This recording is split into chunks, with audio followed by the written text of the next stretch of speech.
You want to know what I saw at Verdun? That's fine, but I need you to understand something before I say another word. I have told this story exactly twice in my entire life. Once to a priest, and once to my brother, who stopped speaking to me for 3 months afterward.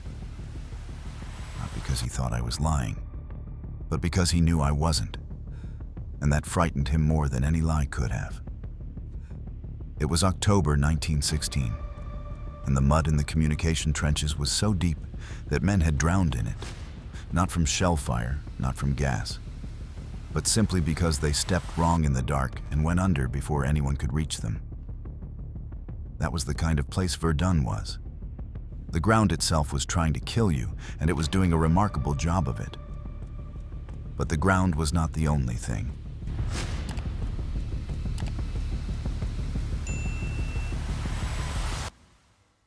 Let me tell you what Verdun actually was, because most people hear that name and they think of war in the general sense. Trenches, mud, suffering. And while all of that is true, that description is like calling the ocean wet. It is technically accurate and completely useless for helping you understand what it actually felt like to be standing inside it. The Battle of Verdun began in February 1916 and did not end until December of that same year. Liga, which is 302 consecutive days of uninterrupted industrial slaughter. The German High Command designed the offensive with a specific and openly stated purpose: not to take ground, not to capture a strategically important position, but to bleed the French army to death by degrees. Their word for it was Ausblutung, which translates roughly to bleeding white. The plan was to feed French soldiers into that battlefield at a rate France could not sustain, not to win territory, but to drain an entire nation of its fighting men until there were none left to send. That was the whole of it. Death deliberately engineered and carefully maintained for as long as it took to finish the job. By the time the guns finally went quiet, somewhere between 650,000 and 700,000 men were dead, wounded, or missing across an 18-mile stretch of northeastern France. Not across a country, not across a continent, but 18 miles of ground that you could drive across in 20 minutes on a clear day. And that ground never recovered from what was done to it. Even now, more than 100 years after the last shell fell, the soil around Verdun still releases unexploded ordnance after heavy rain, still contaminates the water table, and still occasionally returns a boot with a foot still inside it. The French government has permanently closed the worst affected areas under a designation called the Zone Rouge, the Red Zone. Land so completely saturated with the chemistry of death that it has been declared unfit for human habitation, not temporarily, but forever. Now here is the detail I need you to hold on to before I tell you what Henri witnessed in that place. During the worst weeks of the fighting, the artillery bombardments were so relentless that the soil across the battlefield was being turned over completely every 72 hours. Men buried by one shell were being unearthed by the next, and buried again, and unearthed again after that, in a cycle that had no end and no mercy. The dead at Verdun were given no rest whatsoever. And so here is the question I have never been able to answer in all the years since Henri told me his story. In a place where the earth itself refuses to keep the dead buried, what else might that same earth have eventually disturbed?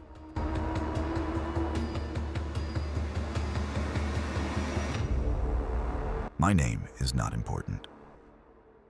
What is important is that I was 23 years old when I arrived at Verdun in September of 1916.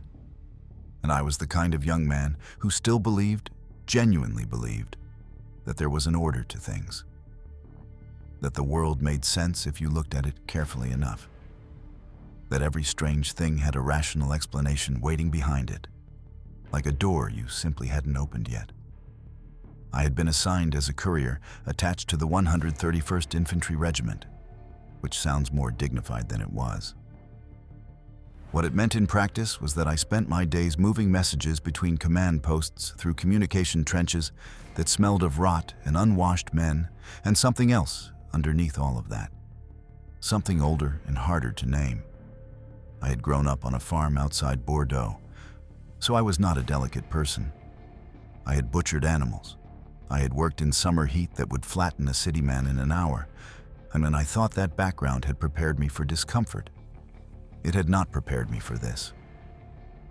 The first man I spoke to when I reached the forward trench was a corporal named Gaston Merle, a thick-shouldered man from Lyon who had been at Verdun since April. He looked at my clean uniform the way a very old dog looks at a puppy, with a kind of exhausted patience that had nothing kind in it. "How long have you been here?" I asked him, trying to sound like someone who belonged. He looked at me for a long moment before he answered. "Long enough to know that you don't lean over the parapet after dark," he said. "Not for any reason. Not to look, not to listen, not even to be sick over the side. You keep your head down and you keep your eyes forward, and you do not, under any circumstances, try to see what is moving out there." I laughed. I actually laughed. He did not. I would spend the next several weeks learning exactly why that warning was not something he had said lightly. And the education would come not through my own experience alone, but through the accounts of 3 men who had already paid the price for not knowing what Gaston knew. 3 men who had looked out into that dark ground and seen something that the war, for all its industrialized horror, had not put there.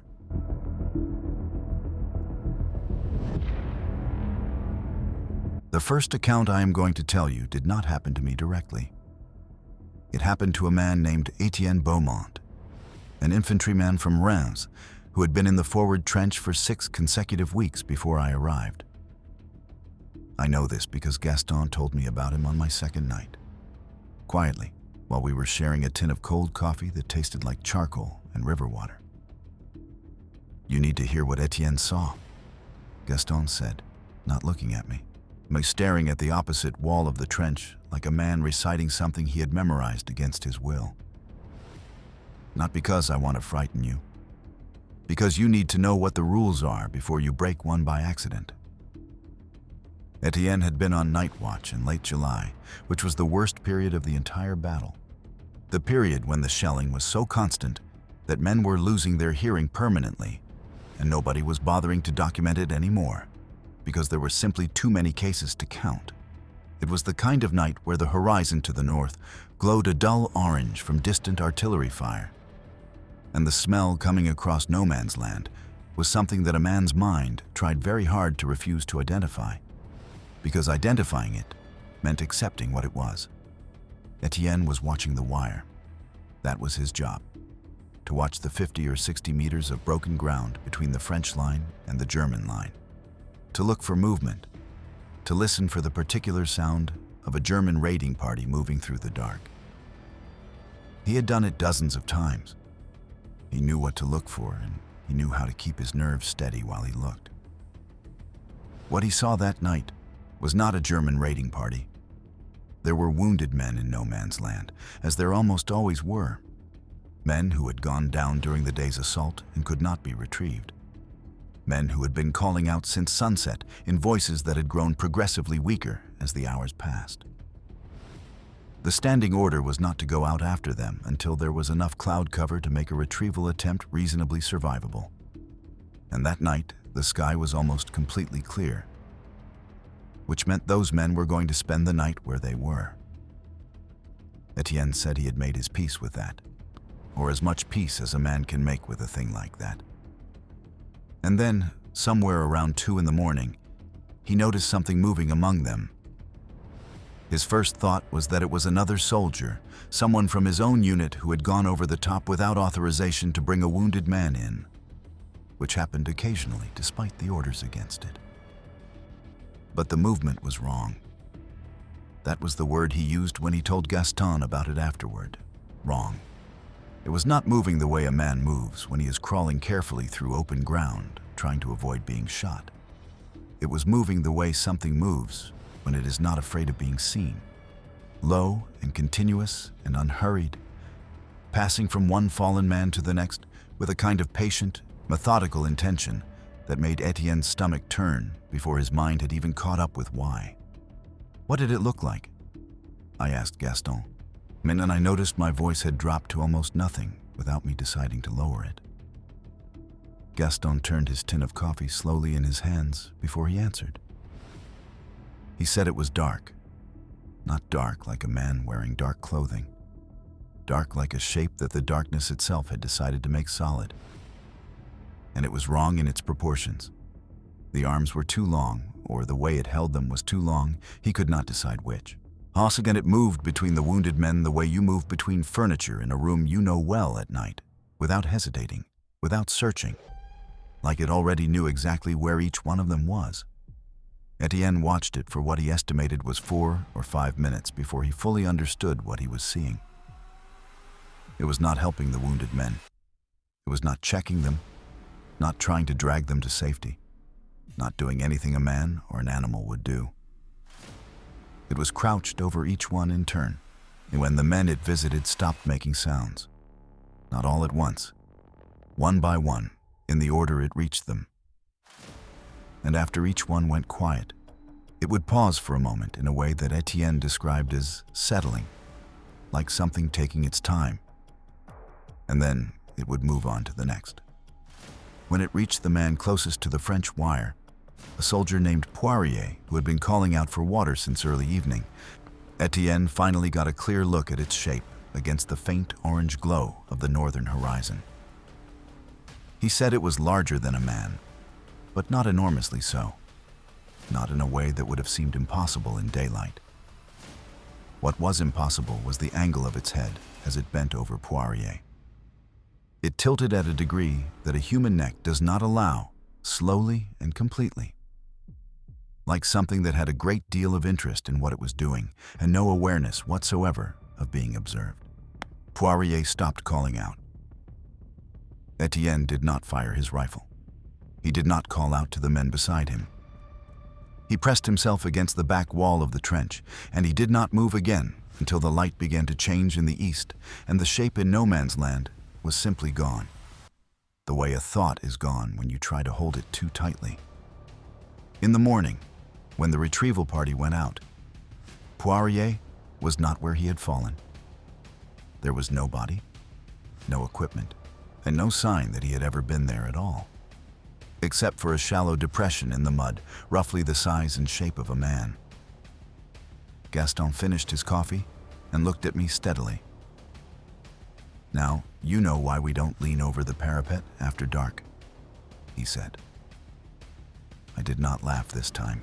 The men had a name for them by the time I arrived, though nobody could tell me exactly who had coined it first or when it had entered the vocabulary of the trench. They called them les mangeurs d'ombre, which translates from French as the shadow feeders, and the name had spread through the forward positions the way all trench knowledge spread, not through official channels, not through any order or briefing, but through the quiet, careful conversations that men have when they are trying to warn each other about something without saying it loudly enough to make it completely real. As for why nobody reported it up the chain of command, Gaston explained that with a simplicity that I found difficult to argue with. "You report something like this to a lieutenant," he said, "and one of two things happens. Either he decides you have lost your mind from the shelling and sends you to the medical officer, which takes you off the line but not in any way you would want. Or he decides you are a coward who is inventing supernatural stories to avoid going over the top. And that particular conclusion has only one outcome." He did not need to finish the sentence. We both understood what that outcome was.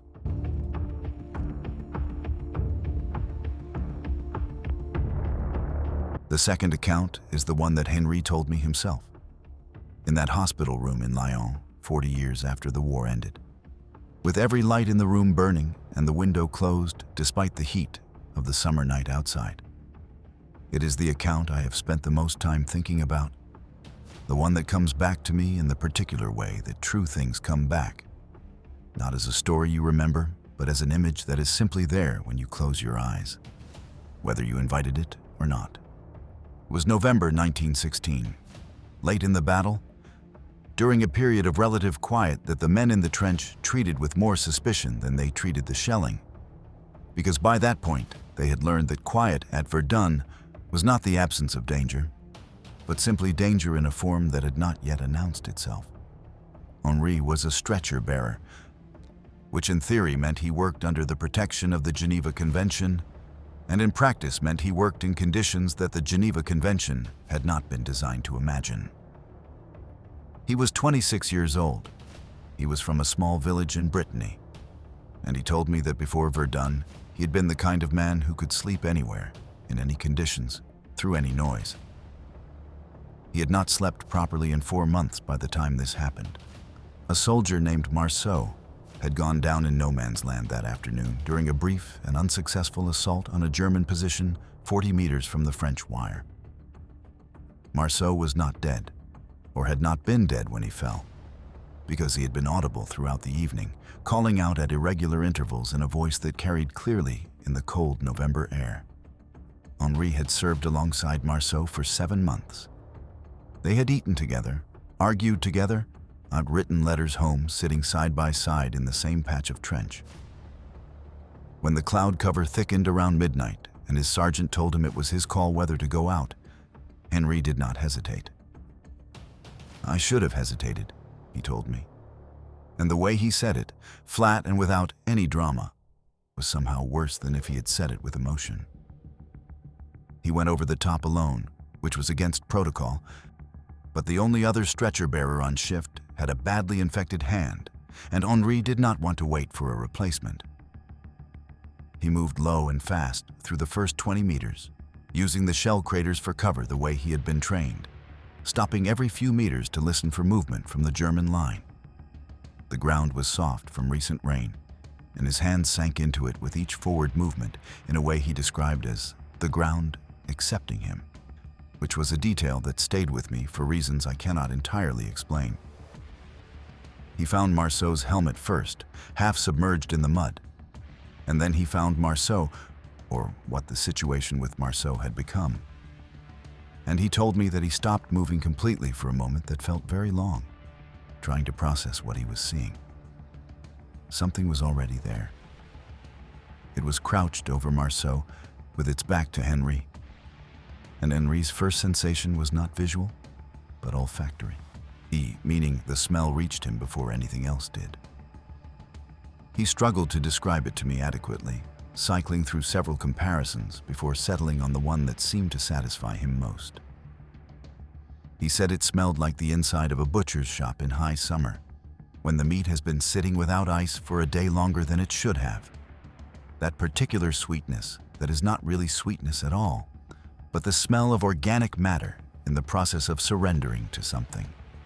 Mixed into that was something mineral and cold, like wet stone in a very old building, like the inside of a well that has not been used in a long time. Henri said he became aware of the sound it was making before he became aware that it was making a sound, which is a distinction he was particular about and which I think is worth preserving exactly as he stated it. It was a low sound, continuous and rhythmic, somewhere between a vibration and a frequency. And he said the closest comparison he could find for it was the sound of a large cat purring, but slowed down considerably and stripped of anything that could be described as contentment.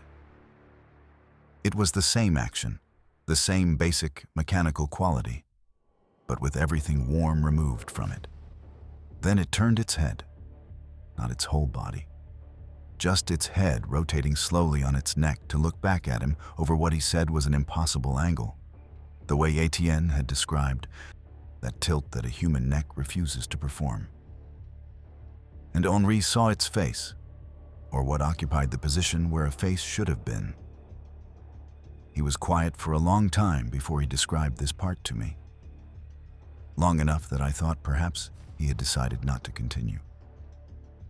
Then he said that it did not have a face in the way that you and I understand a face. What it had was a suggestion of features. The way a face pressed against thin fabric from the other side creates an impression of a face without actually showing you one. Dark, not completely solid looking, with 2 points of dull luminescence where the eyes would have been, not bright, not glowing in any dramatic sense, but present in the way that 2 candles are present in a very large dark room, just enough light to locate them, not enough to see by. They looked at each other for a period of time that Henri estimated at several seconds, but admitted could have been longer, because his sense of time had stopped functioning in any reliable way.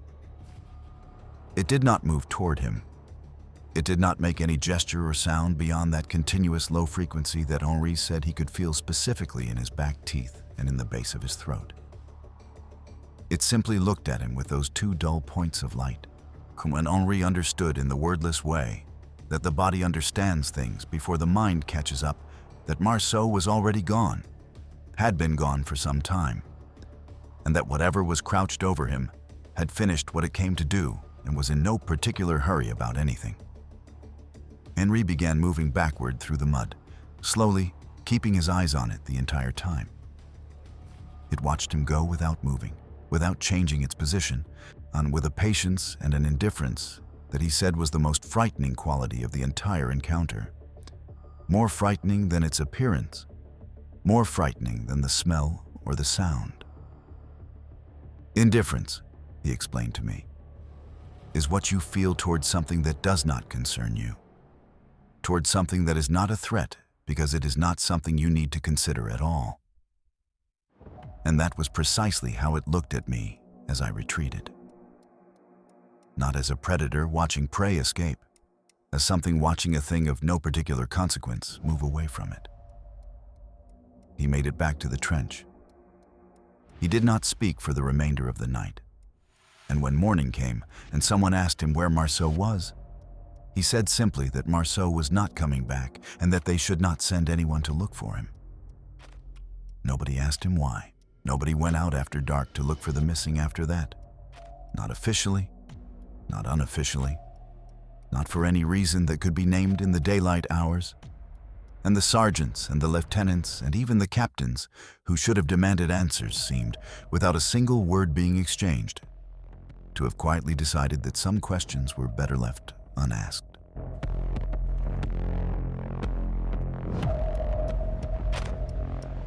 The third account is the hardest one to tell, and I want you to understand that I am not saying that for effect. I am saying it because the first two accounts, as disturbing as they were, both ended with the witness intact and at a distance from the thing they had seen. Etienne watched from the parapet. Henri retreated through the mud and made it back. Both of them were able to put some measure of space between themselves and what happened. And that space, however small, is the difference between a man who is frightened and a man who is broken. The man who witnessed the third account did not have that space. He was standing close enough to reach out and touch what happened, and he could do nothing. And he knew while it was happening that he could do nothing, and he had to stand there and be completely present for every second of it. His name was Corporal Felix Aubert, and I met him only once, briefly, in the winter of 1917, by which point he was a man who had the particular quality of stillness that you sometimes see in people who have used up something that does not grow back. It happened in late October 1916, on a night that Felix described as almost peaceful by Verdun standards, meaning the shelling had reduced to an intermittent rumble in the middle distance, and the immediate sector had been quiet for several hours. Felix was on watch with a young soldier named Thomas Vallet, who was 18 years old and had been at the front for less than 3 weeks. Thomas was the kind of young soldier who asked questions constantly, not out of anxiety, but out of genuine curiosity. The kind of person who wanted to understand the mechanics of everything around him. And Felix told me that he had found this quality both endearing and exhausting in roughly equal measure. They had been on watch for about 2 hours when Thomas touched Felix on the arm and pointed out toward the wire. "There is someone out there," Thomas whispered. "Look, between the second and third posts. Someone is moving." Felix looked. There was indeed movement, slow and irregular, consistent with a man crawling through the mud, and Felix's immediate assessment was that it was one of their own men returning from some unsanctioned errand, the kind of thing that happened with enough regularity that it had its own informal protocol, which was to say nothing and see nothing until the man was safely back over the parapet. "It is probably Sergeant Dumas," Felix whispered back. "He goes out sometimes. Do not make a sound and do not shine a light." Thomas nodded, and they both watched the shape moving through the dark toward the French line. It moved slowly, dragging itself forward with the particular exhausted rhythm of a man who has been in the mud for a long time and has very little left to give. When it reached the base of the parapet, Felix leaned down and extended his hand to help it over. And the hand that took his was cold in a way that soil temperature alone could not account for. Cold in the way that something is cold when warmth has been leaving it for an extended period of time. It was not Sergeant Dumas. It was a French soldier that neither Felix nor Thomas recognized. A man of perhaps 30 years with a face so caked in mud that his features were barely distinguishable, while wearing a uniform that Felix noted with a confusion he could not immediately explain, seemed too deteriorated to belong to a man who was still alive and moving. The soldier did not speak. He looked at Felix with an expression that Felix struggled to categorize for me, settling eventually on the description of a man who is trying very hard to communicate something urgent, but has lost access to the words. "Who are you?" Felix asked quietly. "What unit are you from?" The soldier opened his mouth. Nothing came out except a sound that Felix said was barely a sound at all, more of an exhalation with shape to it. And then the man turned his head and looked back out toward no man's land with an expression that Felix said was the most purely terrified thing he had ever seen on a human face, before or since. That was when Felix saw what was at the edge of the wire. It was not one of them. It was three, positioned at irregular intervals along the French wire with the same patient, yet unhurried quality that Henri had described, that absolute absence of urgency that was somehow more alarming than aggression would have been. They were not attempting to cross the wire. They were simply standing at it, if standing is the right word for what they were doing, which Felix said it was not quite.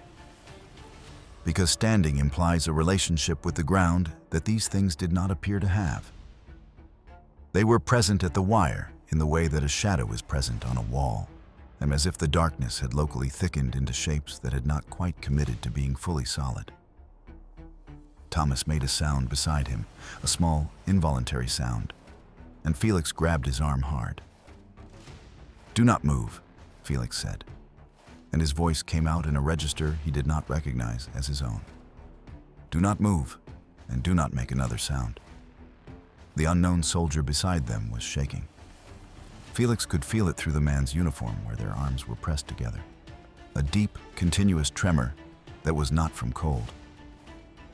Felix kept his eyes on the shapes at the wire and reached slowly for the unknown soldier's arm to pull him further back into the trench, and his hand closed on empty air. The man was gone.